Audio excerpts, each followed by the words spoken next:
Kita berjumpa lagi dalam silibus kita iaitu IDA 153 berkaitan tentang pengenalan kepada peradaban yang merupakan bab yang kedua. Alright, mula kita akan bincangkan dari segi bahasa terlebih dahulu, yang mana kita akan ambil daripada bahasa Arab dan juga bahasa Inggeris, dan sekaligus kita akan memahami apa yang dikatakan sebagai peradaban itu sendiri. Kalau kita mengutip daripada perkataan bahasa Arab, dia berasal dari perkataan tamadun ataupun madana. Dia ada kaitan dengan perkataan peradaban itu sendiri. Okay? Maksud madana itu iaitu membina penempatan ataupun bandar. Maknanya berada di dalam sebuah kota yang mana mereka hidup di situ dengan ada hubungannya dengan beragama itu sendiri. Kemudian kalau kita bercakap tentang daripada bahasa Inggeris, ada civilization. Civilization ini ada kaitannya dengan urbanization. Kalau kita melihat dari segi maksud urbanization ini sendiri, iaitu human society which have attained a specific degree of complexity. Maksudnya di sini bahawa kalau kita bercakap tentang bagaimana sesebuah masyarakat itu mempunyai peradaban itu sendiri, yang pernah kita sentuh pada minggu lepas iaitu berkaitan dengan etika.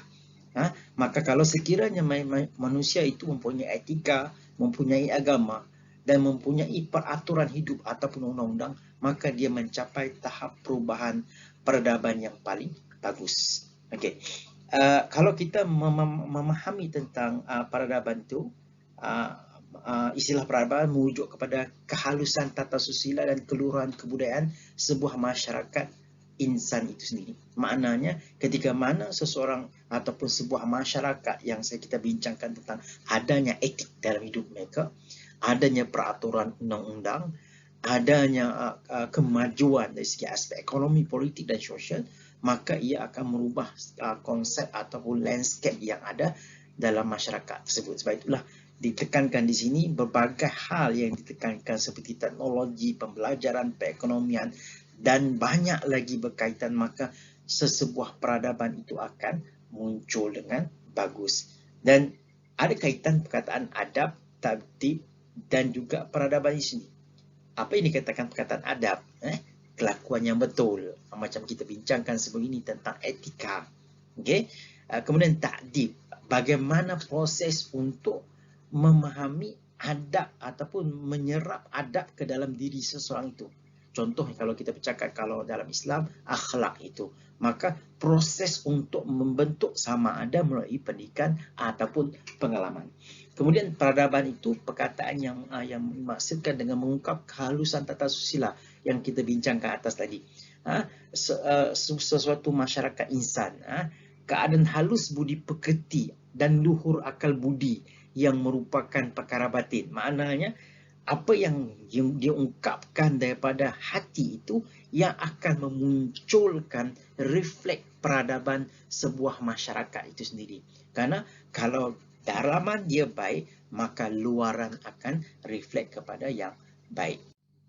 Kemudian ciri-ciri kepada peradaban itu sendiri, dia ada 7 dekat sini. Pertama, kehidupan beragama. Maka kehidupan beragama ini yang akan menentu corakkan bagaimana agama sebagai satu doktrin untuk memicu kepada masyarakat untuk supaya bertambah maju.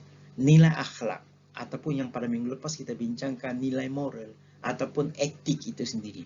Nah, kalau ada peradaban yang cukup baik, sempurna, maka seseorang ataupun masyarakat itu bertambah baik. Kemudian kehidupan berkualiti. Bagaimana kita menekankan kehidupan berkualiti? Yang baik, yang bagus, punya peraturan hidup, mengikuti perundangan dan sebagainya. Dan salah satu yang menjadi ciri juga iaitu bahasa dan tulisan. Kita kalau di Malaysia ini bahasa Melayu adalah bahasa rasmi dan bahasa Melayu itu wajib untuk dipelajari oleh siapa-siapa saja. Kemudian salah satu cirinya lagi iaitu organisasi politik. Yang sama ada kalau dikatakan dia mengamalkan demokrasi, maka politik yang menangi ataupun yang memegang majoriti maka memegang pemerintahan tersebut.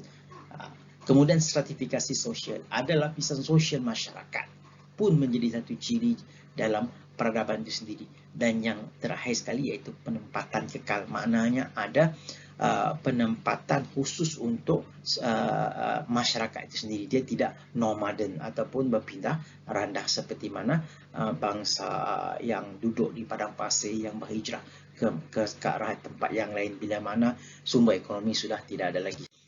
Kemudian faktor kelahiran perkembangan peradaban itu sendiri, dia ada di sini diletakkan 7 perkara. Pertama, lokasi yang strategik. Kalau sekiranya contohnya Melaka, dia membangun kenapa? Dia maju kenapa?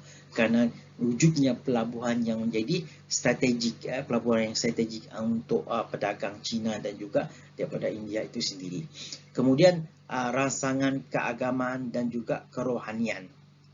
Ia menjadi satu yang dikatakan yang paling penting, kerana apa? Agama yang akan menyuntik kepada doktrin supaya dalam diri kita ini menjadi hal yang cukup bagus. Kemudian yang seterusnya, penghayatan ilmu dan nilai akhlakiah. Itu juga yang penting dalam kehidupan kita. Kemudian kestabilan politik. Kestabilan politik itu juga penting. Kenapa dikatakan penting? Kalau sekiranya politik kacau, maka akan berlakunya kegoncangan dalam sebuah negara dan akan menyebabkan ekonomi akan terencat. Dan juga salah satunya iaitu kemantapan ekonomi. Kalau kita melihat waktu krisis ekonomi, bagaimana kita terpaksa survive untuk memajukan supaya pelabur-pelabur datang balik ke Malaysia. Itulah kemantapan ekonomi itu amat penting. Kemudian keadilan sosial. Maka dalam hal ini masyarakat perlu menanamkan sikap sifat supaya wujudnya yang dikatakan keadilan. Salah satu faktor iaitu kalau kita semua melakukan norma yang baik, mengikuti undang-undang yang baik, lunas undang-undang yang tertera dan kita praktis, maka keadilan sosial salah satunya akan menjadi bertambah baik. Kalau undang-undang dicerobohi, undang-undang tidak dipraktiskan, maka terjadinya ketidakadilan dalam sosial itu sendiri. Dan juga kesengsaraan hidup. Kenapa dikatakan kesengsaraan hidup walaupun dikatakan sebagai negatif? Karena apa? Kesengsaraan hidup juga akan menyebabkan seseorang itu akan berubah diri untuk mencari kehidupan yang lebih baik. Kalau kita lihat masyarakat migran contohnya, yang orang Indonesia mencari pekerjaan di Malaysia untuk semata-mata untuk mencari kehidupan yang lebih baik. Kemudian seterusnya kita bercakap tentang faktor-faktor kelemahan dan kejatuhan peradaban manusia itu sendiri. Wujud ketidakadilan agihan kekayaan. Nah, kalau ini berlaku, maka rakyat akan bergaduh. Orang kaya akan menekankan kepada orang miskin. Orang miskin akan cemburu kepada orang kaya. Dan berlakulah konflik sosial di sini. Kecemburuan sosial. Kemudian yang seterusnya, kezaliman dan penindasan yang berleluasa. Ingat, kalau berlaku yang sedemikian ini, maka tidak mustahil rakyat akan memberontak dan mencari pemimpin yang lebih adil. Sebab itulah antara rakyat dan juga pemimpin mesti ada sinkronis. Pemimpin akan melindungi rakyat. Rakyat akan menyokong pemimpin kalau pemimpin itu adil. Dan yang seterusnya, keruntuhan moral dan nilai-nilai murni dalam masyarakat juga memang menjadi isu yang penting juga. Kenapa? Kalau ini berlaku keruntuhan etika dalam masyarakat, masyarakat tidak peduli dengan pegangan agama itu sendiri, saya yakin bahawa masyarakat akan jatuh dan sekaligus peradaban akan goyah dan akan hancur. Okey, kalau kita bercakap tentang kesan interaksi secara positif dan negatif, kalau kita lihat dari segi aspek positif, teknologi dia akan memberi kesan yang begitu positif. Masyarakat akan membangun. Kemudian dari segi aspek ilmu pula. Sebab itulah kenapa sebuah masyarakat itu maju, kerana masyarakat itu memegang prinsip tentang kepentingan ilmu itu sendiri dalam setiap individu. Sebab itulah pemimpin yang baik dia akan menekankan tentang perlunya setiap orang yang ada duduk di dalam negara tersebut paling tidak mempunyai pendidikan yang cukup bagus, terbaik. Kemudian yang seterusnya iaitu kesenian. Ini yang akan memberi kesan yang terbaik dalam mana-mana kesenian yang ada. Kalau dia dia akan mempengaruhi, tetapi dari aspek yang positif lah, bukan kesenian-kesenian yang berdampak kepada yang sifatnya negatif. Kesan interaksi peradaban yang sifatnya negatif akan terjadinya perkauman. Kalau kita melihat di negara barat contohnya, berlaku krisis perkauman kerana apa? Terjadinya pertembungan di antara peradaban itu sendiri. Kemudian wujudnya jurang ekonomi. Yang kaya bertambah kaya, yang miskin bertambah miskin. Bagaimana gap itu boleh kita dekatkan untuk mengelak masalah-masalah ketirisan dalam sosial itu sendiri. Dan ini yang paling parah sekali, iaitu peperangan itu sendiri. Nah, ini isu yang paling bahaya.